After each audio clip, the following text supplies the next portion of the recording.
സത്യത്തിൽ ബി.ജെ.പിക്ക് ഇതൊരു വലിയ തലവേദനയാകുമെന്ന് പലരും കരുതിയിരുന്നെങ്കിൽ ഇതിപ്പോൾ ബി.ജെ.പിക്കല്ല CPM തന്നെയാണ് വലിയ തലവേദനയായി മാറുന്നത് എന്ന് വ്യക്തമാവുകയാണ്.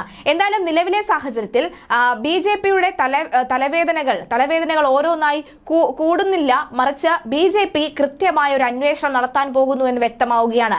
ആ അന്വേഷണത്തിലൂടെ മുൻ മേയറായ ആര്യ രാജേന്ദ്രന്റെ പല കള്ളത്തരങ്ങളും കോർപ്പറേഷൻ കൊള്ളകളും പുറത്തുവരുമെന്ന് വ്യക്തം.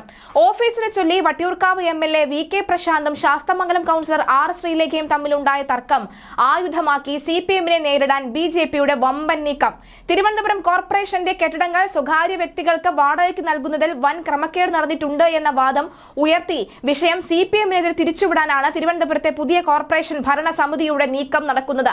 കോർപ്പറേഷൻ ഉടമസ്ഥയിലുള്ള കെട്ടിടങ്ങളുടെ വാടക നൽകിയതുമായി ബന്ധപ്പെട്ട വിഷയത്തിൽ സമഗ്ര അന്വേഷണം നടത്താനാണ് നീക്കം നടക്കുന്നത്. കോർപ്പറേഷനിലെ കെട്ടിടങ്ങൾ വാടകയ്ക്ക് നൽകിയതിന്റെ മുഴുവൻ രേഖകളും ഹാജരാക്കാൻ സെക്രട്ടറിക്ക് നിർദ്ദേശം നൽകും മേയർ. മിക്ക കെട്ടിടങ്ങളും കടമുറികളും പല ആളുകൾ കൈമാറി ഉപയോഗിക്കുന്നുവെന്നാണ് കണ്ടെത്തൽ. CPM-ന്റെ ഭരണ സ്വാധീനത്തിൽ നടന്ന ഇത്തരം ക്രമക്കേടുകളെ ശക്തമായി നേരിടാനാണ് നീക്കം നടക്കുന്നത്.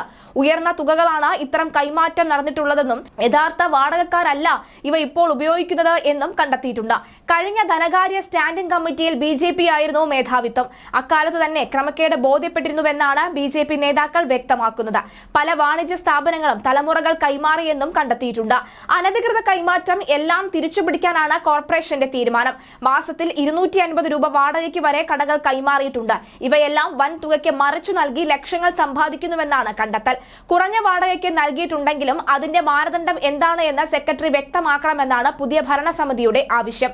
VK പ്രശാന്ത് MLA-യോട് ഓഫീസ് ഒഴിയണമെന്ന് ശാസ്തമംഗലം കൌൺസിലർ കൂടിയായ R ശ്രീലേഖ ആവശ്യപ്പെട്ടത് രാഷ്ട്രീയ വിവാദമായി മാറിയതിനിടയിലാണ് കോർപ്പറേഷന്റെ കെട്ടിടങ്ങൾ വാടകയ്ക്ക് നൽകുന്നതിൽ സമഗ്ര അന്വേഷണവുമായി മുന്നോട്ടു പോകുന്നതിൽ ചർച്ച നടക്കുന്നത്. CPM-ന്റെ മുൻ ഭരണസമിതികൾ നടത്തിയ അഴിമതികളിൽ അന്വേഷണം വേണമെന്ന ആവശ്യം നേരത്തെ തന്നെ ഉയരുന്നുണ്ട്. ഇപ്പോൾ CPM തന്നെ നൽകിയ അവസരം അവരെ അടിക്കാനുള്ള വടിയാക്കാനാണ് ബി.ജെ.പിയുടെ ശ്രമം. അതേസമയം ശ്രീലേഖ ഓഫീസ് ആവശ്യപ്പെട്ട വിവാദം രാഷ്ട്രീയവൽക്കരിക്കേണ്ടതില്ല എന്നും വാടകയ്ക്ക് കെട്ടിടങ്ങൾ നൽകുന്നത് ആവശ്യമായ പരിശോധന നടത്തുമെന്നും അന്വേഷിക്കുമെന്നും Thiruvananthapuram corporation mayor VV Rajesh ഇന്നലെ തന്നെ വ്യക്തമാക്കിയിരുന്നു. കെട്ടിടങ്ങൾ വാടകയ്ക്ക് നൽകുന്നതിന്റെ രേഖകളടക്കം വിശദമായി പരിശോധിക്കുമെന്നും VV രാജേഷ് പറഞ്ഞിരുന്നു. അതേസമയം MLA-യുടെയും കൌൺസിലറുടെയും ഓഫീസ് കെട്ടിടങ്ങൾ മാനദണ്ഡങ്ങൾ പാലിക്കാതെയുള്ള വാടക കരാറിന്റെ മറവിൽ നേടിയതാണ് എന്നും ഒഴിപ്പിക്കണമെന്നും ആവശ്യപ്പെട്ട് അഭിഭാഷകൻ സർക്കാരിന് ഇന്നലെ പരാതി നൽകിയിട്ടുണ്ട്. തിരുവനന്തപുരം ശാസ്തമംഗലത്തുള്ള കോർപ്പറേഷന്റെ ഹെൽത്ത് ഇൻസ്പെക്ടർ ഓഫീസ് കെട്ടിടത്തിൽ പ്രവർത്തിക്കുന്ന വട്ടിയൂർക്കാവ് MLA VK പ്രശാന്തിന്റെയും ശാസ്തമംഗലം വാർഡ് കോർപ്പറേഷൻ കൌൺസിലറുടെയും ഓഫീസുകൾ മാനദണ്ഡങ്ങൾ പാലിക്കാതെയുള്ള രഹസ്യ വാടക കരാറിന്റെ മറവിൽ നേടിയെടുത്തതാണെന്നും അന്വേഷണം നടത്തി ഒഴിപ്പിക്കണമെന്നും പരാതിയുണ്ട്. ഹൈക്കോടതി അഭിഭാഷകനും പൊതുപ്രവർത്തകനുമായ അഡ്വക്കേറ്റ് കുളത്തൂർ ജെയ്സൺ ആണ് ഇത് സംബന്ധിച്ച പരാതി ചീഫ് സെക്രട്ടറിക്ക് നൽകിയത്. അതേസമയം ശ്രീലേഖയുടെ ആവശ്യം രാഷ്ട്രീയമായി ബി.ജെ.പിക്ക് ക്ഷീണം ചെയ്തിരുന്നു. ഈ ക്ഷീണം മറികടക്കാൻ വേണ്ടി കൂടിയാണ് ഇപ്പോഴത്തെ അന്വേഷണ ശ്രമങ്ങളും നടക്കുന്നത്. 300 സ്ക്വയർ ഫീറ്റ് റൂമും 832 രൂപയ്ക്കാണ് പ്രശാന്തിന് നൽകിയിരിക്കുന്നത്. ഇത്തരത്തിൽ സ്വകാര്യ വ്യക്തികൾക്ക് വാടകയ്ക്ക് നൽകിയിട്ടുണ്ടോ എന്നും പരിശോധിക്കും. MLA ഓഫീസിന് ഇളവ് നൽകാവുന്നതുമാണ്. രേഖകൾ പരിശോധിച്ച കൂടുതൽ കാര്യങ്ങൾ പറയാം. സ്വകാര്യ വ്യക്തികൾക്ക് കോർപ്പറേഷൻ കെട്ടിടം കുറഞ്ഞ വാടകയ്ക്ക് കൊടുത്തിട്ടുണ്ടോ എന്ന സമഗ്രമായ അന്വേഷണം നടത്തുമെന്നും VV രാജേഷ് പറഞ്ഞു. നികുതി പണം പിരിഞ്ഞു കിട്ടുന്നുണ്ടോ എന്നും പരിശോധിക്കും. CPM-നെ പരാജയപ്പെടുത്തി ബി.ജെ.പി അധികാരം പിടിച്ച് തിരുവനന്തപുരത്ത് കോർപ്പറേഷനിലെ ആദ്യ രാഷ്ട്രീയ തർക്കമായി മാറിയിരിക്കുകയാണ് ശാസ്തമംഗലത്തെ VK Prashant MLA-യുടെ office.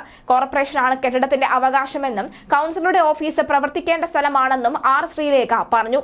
VK Prashant സഹോദരന് തുല്യനാണെന്നും ഒരു മുറി വിട്ടുതരണമെന്ന അഭ്യർത്ഥിക്കുക മാത്രമാണ് ചെയ്തതെന്നും ശ്രീലേഖ പറഞ്ഞു.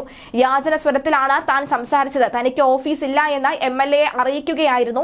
എന്നാൽ വിട്ടുതരാനാകില്ല എന്ന് VK പ്രശാന്ത് പറഞ്ഞെന്നും R ശ്രീലേഖ വ്യക്തമാക്കി. MLA-ക്ക് എവിടെ വേണമെങ്കിലും ഓഫീസ് ലഭിക്കും. പക്ഷേ ഒരു കൌൺസിലറായ താൻ എന്ത് ചെയ്യും? VK പ്രശാന്തുമായുള്ള സൗഹൃദ സംഭാഷണം വിവാദമാക്കരുതെന്നും R ശ്രീലേഖ പറഞ്ഞു. നേതൃത്വവുമായി ആലോചിച്ച് തുടർ നടപടികൾ സ്വീകരിക്കുമെന്നും അവർ കൂട്ടിച്ചേർത്തു. അതിനിടെ MLA ഓഫീസിലെത്തി കൌൺസിലർ R ശ്രീലേഖ VK പ്രശാന്തിനെ കണ്ടിരുന്നു. ആർ ശ്രീലേഖയുടെ യാചന സ്വീകരിച്ചുകൊണ്ട് MLA ഓഫീസ് ഒഴിയാനാകില്ലെന്നും കാലാവധി കഴിഞ്ഞാലും ഒഴിയുന്ന കാര്യം ആലോചിച്ചു മാത്രമേ തീരുമാനിക്കുകയുള്ളൂ എന്നും VK പ്രശാന്ത് പ്രതികരിച്ചു. വാടക കാലാവധി കഴിയുന്നതുവരെ MLA ഓഫീസിൽ തുടരും. ഇതുവരെയുള്ള കൗൺസിലർമാർക്ക് ഒരു പ്രശ്നവും ഉണ്ടായിരുന്നില്ലെന്നും അദ്ദേഹം പറയുന്നു. VK പ്രശാന്തിനെ ഇന്നലെ രാവിലെ ഫോണിൽ വിളിച്ചാണ് ഈ കെട്ടിടത്തിലുള്ള വാർഡ് കൗൺസിലറുടെ ഓഫീസിൽ സൗകര്യമില്ല എന്നും അതുകൊണ്ട് ഇതേ സ്ഥലത്തുള്ള MLA ഓഫീസ് ഒഴിയണമെന്നും ശ്രീലേഖ ആവശ്യപ്പെട്ടത്.